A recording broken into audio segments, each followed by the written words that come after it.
grâce. Il a donné, il est parti en colère. Les Égyptiens ont béni Israël, alors qu'ils n'aimaient pas Israël. Parce que dans les déserts, avec quoi ils ont construit l'arche? Vous savez, l'arche était couverte d'or. Où est-ce qu'ils ont eu l'or, les Égyptiens? Les Israël, ils sont sortis, ils ont pris ces richesses d'Égypte, des grandes richesses. Parce que les Égyptiens, ils ont trouvé que notre grâce, Dieu a fait trouver grâce à Israël aux yeux des Égyptiens, qui les ont bénis alors qu'ils ne les aimaient pas. Quand Dieu agrée les voies d'un homme, quand Dieu agrée tes voies, il va disposer en ta faveur même tes ennemis. Ils vont devenir favorables. Parce qu'on a un Dieu puissant. Si tu crois ces choses, l'année qui vient, tu verras ces choses.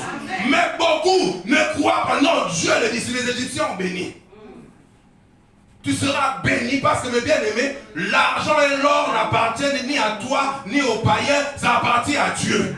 Nous dit Agé. Donc Dieu le donne à qui il veut.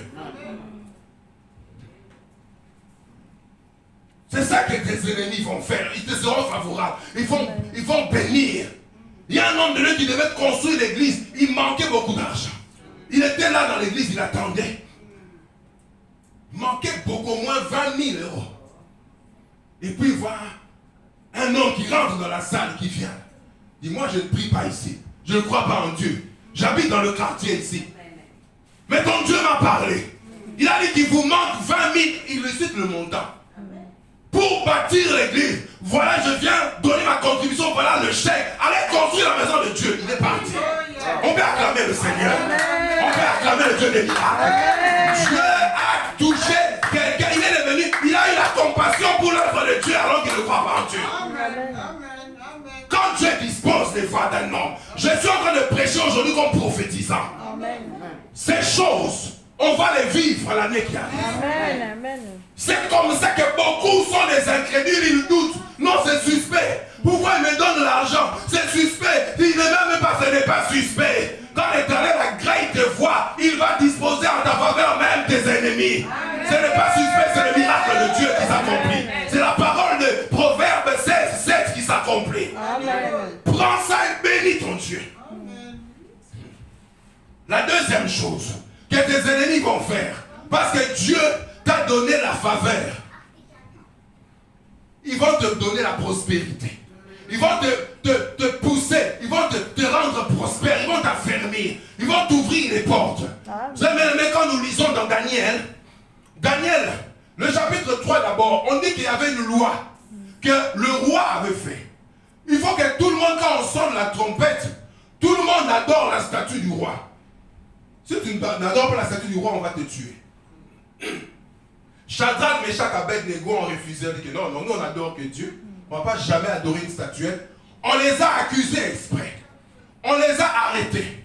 Le roi est venu, on a chauffé la fournaise. Le roi a dit, comme vous n'avez pas voulu adorer ma statue, maintenant, vous allez vous prosterner devant moi-même. Ils ont dit que non, roi, on ne peut pas t'adorer. Même s'il faut qu'on aille dans la fournaise, on ira dans la fournaise. Le roi s'est fâché, il a dit, mais pour qui vous prenez-vous? Il a dit, prenez-les, jetez-les dans le feu. On a pris Shadrach, Meshach, Abednego, on les a attachés, on les a jetés dans le feu. Et là, à l'intérieur, la Bible dit que le roi a regardé, il a dit à ses conseillers, mais dites-moi, on n'avait pas jeté 3 personnes. Ils ont dit, mais oui. Il dit, mais comment ça se fait que moi je vois 4 personnes?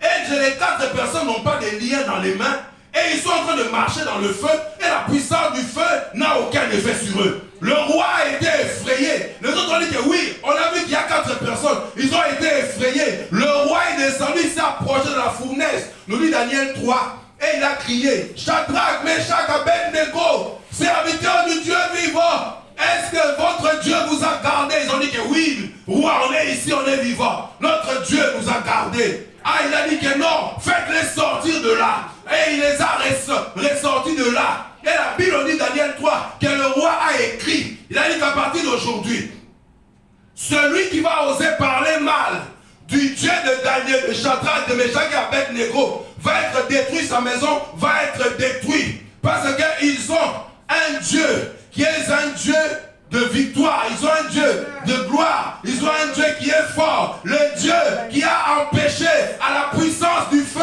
de les brûler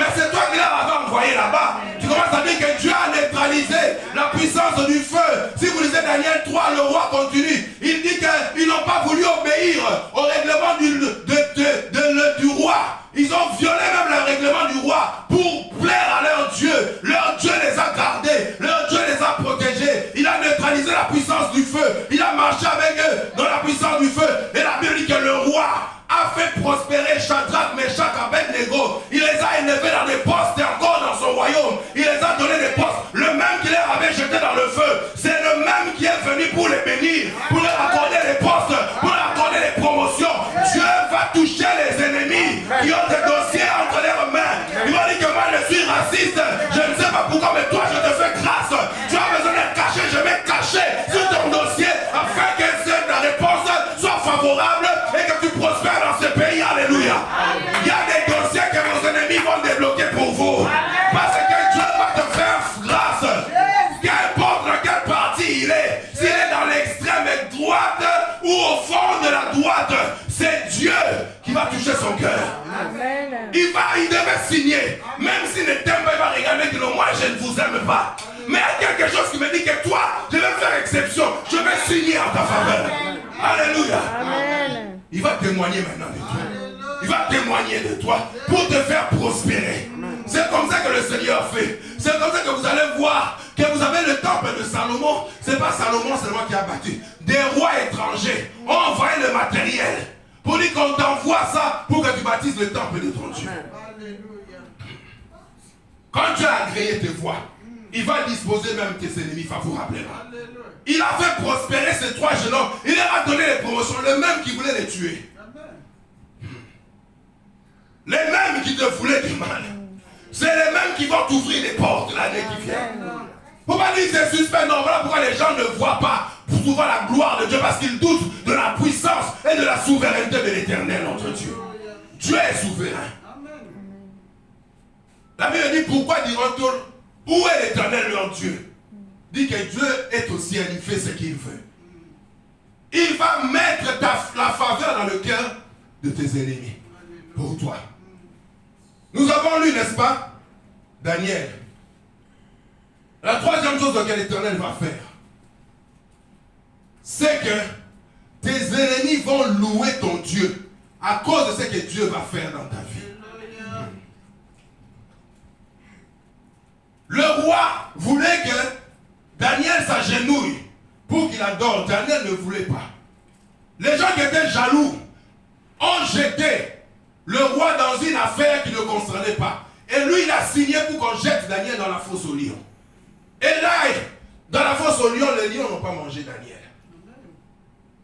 Il marchait au milieu des lions. C'est normal. Les lions avaient peur. En lui, il y avait le lion de Juda. Alors les autres lions étaient calmes. En toi, il y a le lion de la tribu de Juda. Tu n'as rien à craindre, mon bien-aimé. Parce qu'on veut que les chrétiens soient comme des antilopes, comme des gibiers, que le monde attaque, on les tue. Non, en toi, il y a le lion de la tribu de Juda. L'apôtre n'a pas dit que je sais en qui j'écris. L'apôtre n'a pas dit que Christ en moi, c'est l'espérance de la gloire. Daniel était là, le roi est venu. Maintenant, il a crié Daniel. Est-ce que ton Dieu que tu sers tous les jours, avec persévérance, t'a protégé des lions? C'est toi qui l'as jeté là-bas. Il dit, ton Dieu que tu sers. Donc les gens savent que tu sers ton Dieu. Voilà pourquoi tu ne dois pas avoir honte de dire que tu es chrétien. Faut pas avoir, il y en a qui a honte. Quand il lit la Bible dans son travail, quand on vient le voir, il crache la Bible. Qu'est-ce que tu disais? Non, rien. Non. Si tu fais la publicité du Seigneur sur la terre, il fera ta publicité au ciel. C'est Jésus qui dit. Il dit, celui qui témoignera de moi devant les hommes, moi je témoignerai de lui devant mon Père et devant les anges au ciel. Daniel, le Dieu que tu sers avec persévérance, t'a-t-il délivré des lions? Il a dit que oui, je suis là, je suis vivant. Roi, j'étais innocent. Les lions ne m'ont pas touché. Il a dit, sortez Daniel de là. On a sorti Daniel de là. Maintenant, le roi a écrit, il a composé un cantique. Ce cantique, même dans les églises, on chante cela. Car il est le Dieu puissant, qui vit éternellement. Son royaume ne sera pas détruit, car son grand règne est infini. Ça, c'est... le roi Darius qui a composé ça pour le Dieu de Daniel. Amen. Ouais, le cantique qu'on chante, c'est le roi que nous avons lu. Il dit que non, personne ne doit parler maintenant mal du Dieu de Daniel. C'est un Dieu qui est puissant, c'est un Dieu qui délivre. Il a délivré Daniel de la fosse au lion, de la gueule de lion. C'est un Dieu qui règne, son règne n'aura pas de fin. Il va régner éternellement. Il est en train d'adorer, de louer le Dieu de Daniel. L'année qui arrive, les hommes qui ne t'aiment pas, qui n'aiment pas ton Dieu, vont commencer à adorer ton Dieu, vont commencer à louer ton Dieu à cause de ce que Dieu fera dans ta vie, à cause des prodiges que Dieu veut réaliser pour toi, à cause des miracles que Dieu va faire pour toi. Ce n'est pas seulement pour toi, mais c'est pour que les gens qui ne t'aiment pas, les gens qui te haïssent, voient la gloire de Dieu dans ta vie, voient la puissance de Dieu dans ta vie, voient les miracles de Dieu dans ta vie, et qu'ils réalisent que tu as le Dieu vivant en toi, tu as le Dieu véritable en toi, tu as le Dieu puissant en toi, et qu'ils disent oui, je crois dans ton Dieu, parce que j'ai vu sa main, tu étais dans la gueule, dans la fesse au lion, mais les lions ne t'ont pas touché, il y a un Dieu qui est en toi. Alléluia. Ils vont maintenant te bénir ton Dieu, ils vont louer ton Dieu. Dieu avec tes ennemis vont venir s'associer à toi pour louer ton Dieu. Amen. Mais bien aimé, comment est-ce que cet homme-là a fait? La Bible dit que maintenant, il a écrit que personne ne doit parler du mal du Dieu de Daniel. Parce que c'est lui le Dieu véritable, celui le Dieu vivant, celui le Dieu puissant. Parce qu'il a vu la puissance de Dieu. Mon bien-aimé, il faut que ton Dieu montre sa gloire dans ta vie. Amen. Parce que c'est ça qui fera que tes ennemis vont maintenant louer l'Éternel. Ils vont venir à l'église, ils vont venir se convertir parce qu'ils ont vu la puissance de Dieu en action. C'est ça, mon bien-aimé. Les ennemis d'hier sont les chrétiens qui vont venir demain pour adorer Dieu. Mais beaucoup ne savent pas ça. Laisse tes ennemis venir pour t'attaquer, te combattre, pour que ton Dieu montre sa gloire et sa puissance. Afin que ces gens-là abandonnent ce qu'ils ont, en quoi ils croient, et qu'ils viennent adorer ton Dieu, louer ton Dieu, comme Nabucodonosor a fait, comme Darius a fait. Ils vont venir louer le nom de l'Éternel. Mais s'ils ne voient pas la puissance de Dieu, comment ils vont louer ton Dieu? Dieu veut que tes ennemis commencent à louer. Donc, le roi a composé un cantique pour le Dieu de Daniel. Il a commencé à chanter. Ce cantique, c'est un païen qui a composé ça. Pour le Dieu de Daniel. Parce qu'il a vu la puissance de Dieu. Comment Dieu a agi. Comment Dieu, n'est-ce pas, a travaillé. C'est comme ça que, mes bien-aimés, vous voyez que beaucoup de gens pleurent. Mais pourquoi moi j'ai des ennemis? Mais pourquoi ne sois attaqué? Parce que Dieu veut que tes ennemis voient la gloire de Dieu dans ta vie, afin que ces gens puissent aussi se convertir et qu'ils viennent adorer Dieu. Amen. Mais combien de gens tu as amenés dans la présence de Dieu? Combien de gens tu as amenés à Jésus? Combien de gens tu as amenés à l'église? Tu as dit, Seigneur, non. Il faut que les gens voient ta gloire, afin qu'ils confessent que tu es vivant et qu'ils viennent t'adorer toi, le Dieu véritable. Beaucoup de gens se sont convertis comme ça.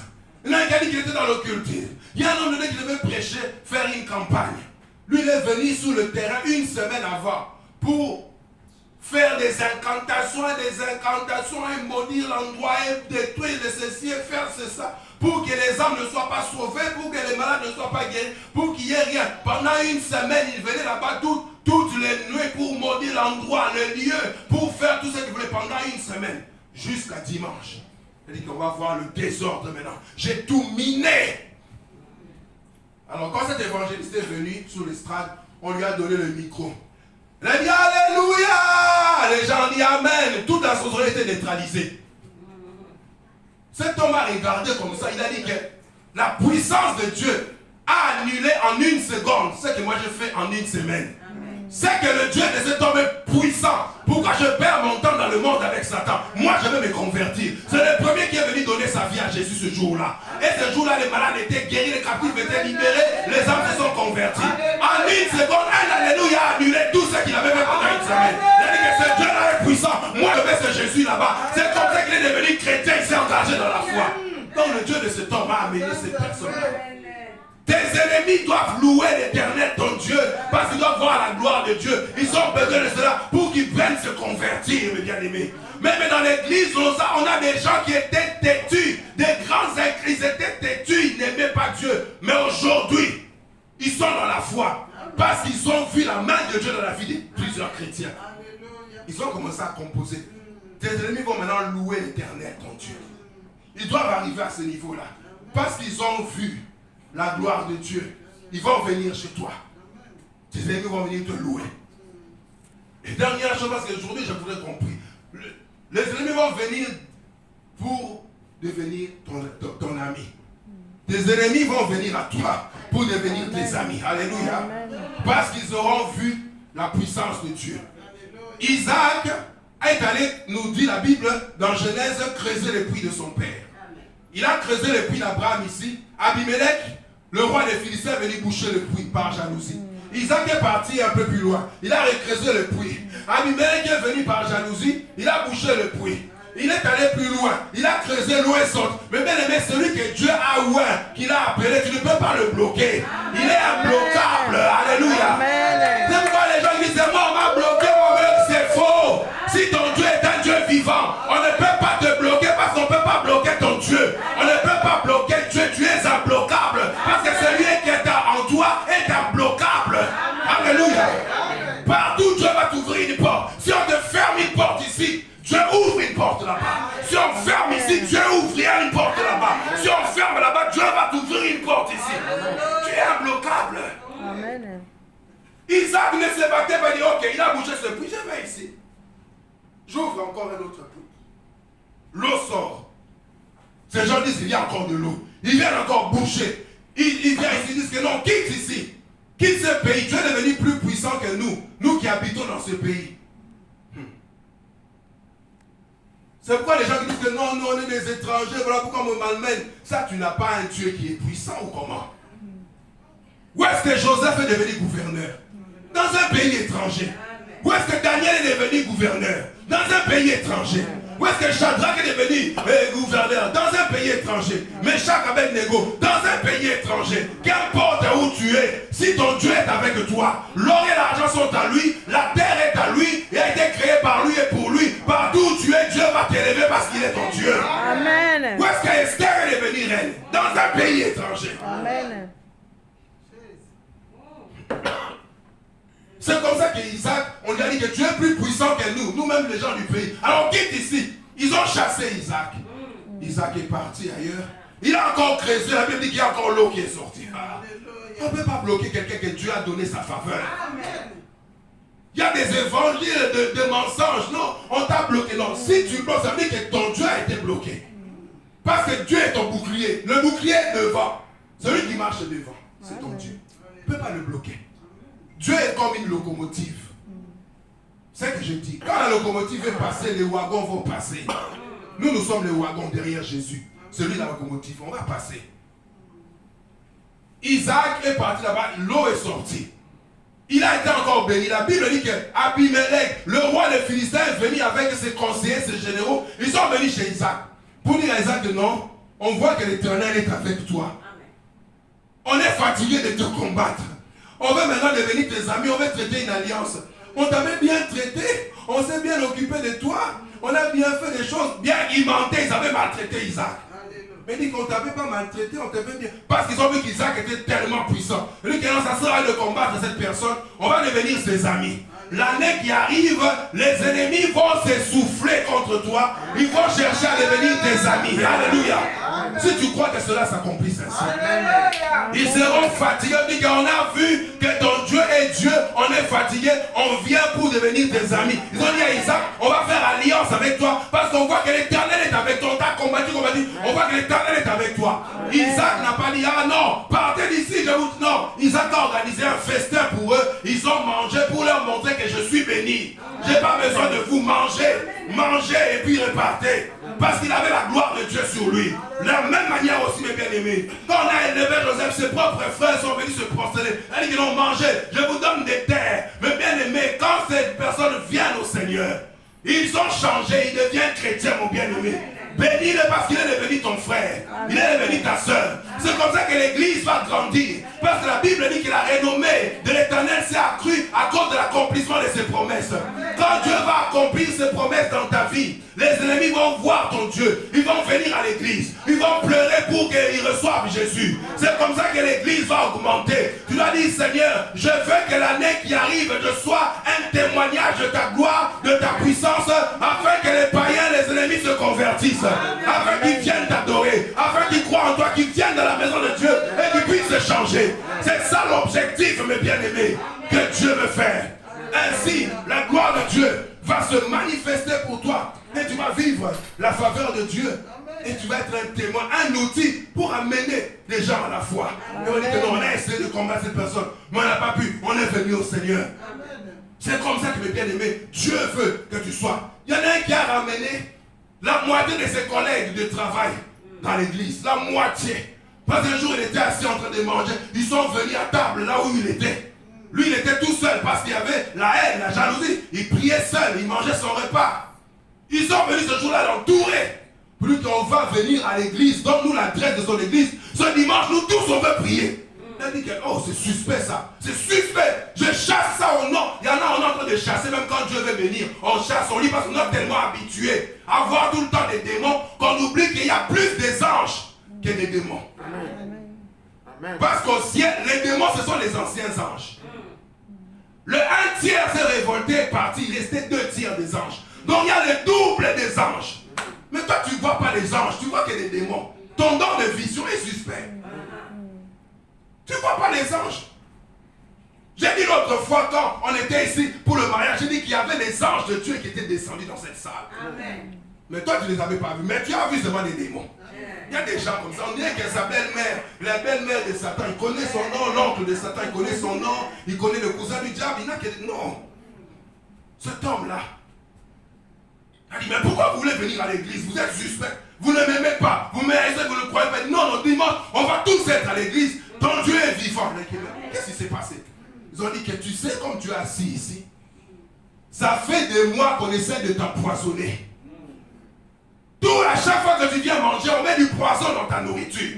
Pendant des mois, on a mis du poison dans ta nourriture. Mais tu ne mourrais toujours pas. On a augmenté les doses. On pouvait même tuer un cheval avec les doses qu'on a mis. Mais tu ne mourrais toujours pas. Ah, cet homme a compris. À chaque fois qu'avant de manger, il bénissait son repas, Dieu neutralisait le poisson. Il bénissait le repas, Dieu neutralisait le poisson. Lui, il n'était pas au courant, mais ceux-là regardaient. Ils disaient que non, cet homme est surnaturel, ce n'est pas normal. Il n'est pas moi. Ils ont compris que quand il bénissait le repas, Dieu neutralisait le poison. Parce que la Bible dit, tout est sanctifié par la prière.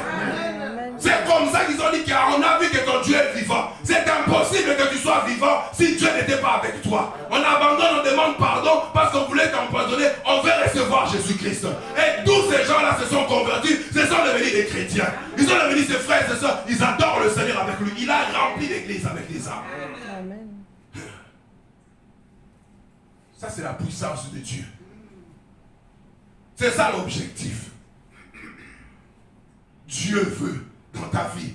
Parce que c'est facile que ton ami te bénisse. Hein? C'est ton ami. Je peux dire au prophète de ici, bon, aujourd'hui là, on vient manger chez toi, mais je suis en Hollande, c'est pas grave. J'entre dans la voiture, je m'assieds. Il ne va pas me chasser. Oh, c'est mon ami, on va aller jusqu'à chez lui, je vais aller manger. C'est normal avec tes amis. Mais qu'un ennemi te bénisse, là, c'est la différence que Dieu veut faire. Quand il agrée les voies d'un homme, il va disposer favorablement à ton égard, même tes ennemis vont devenir favorables. Croyez en cela. Il y en a un, j'avais prêché cela. Il a douté. Il mourait de faim. La personne qui ne l'aimait pas lui a amené la nourriture bien préparée. Il a dit que non, j'ai trouvé ça suspect. J'ai dit que maintenant tu es incrédule. Je venais de prêcher dimanche sur ça. Mercredi, on vient te bénir, tu doutes. Non, la personne ne m'a jamais aimé. Elle m'a jamais, elle n'est même pas de chez moi. Mais elle a préparé une nourriture de chez moi. Mais où est le problème? Tu doutes de Dieu. Mais ceux qui ne doutent pas de Dieu vont voir la faveur de Dieu. Ils vont amener des âmes. C'est ça l'objectif. Si Dieu t'a laissé sous la terre, il ne va pas encore amener au ciel. C'est pour que tu remplisses le royaume de Dieu avec des âmes. Tous ces gens-là, ils vont voir que ton Dieu est vivant. Ils vont revenir au Seigneur. Ils savent que Dieu est puissant. Ils regardent, ils savent bien. C'est pourquoi aujourd'hui, mes bien-aimés, nous voulons prier le Seigneur. Amen. Pour dire que Seigneur, la bénédiction que tu m'as réservée, qu'importe où est la porte, même ceux qui méritent vont donner. Les maisons de Dieu, les donateurs,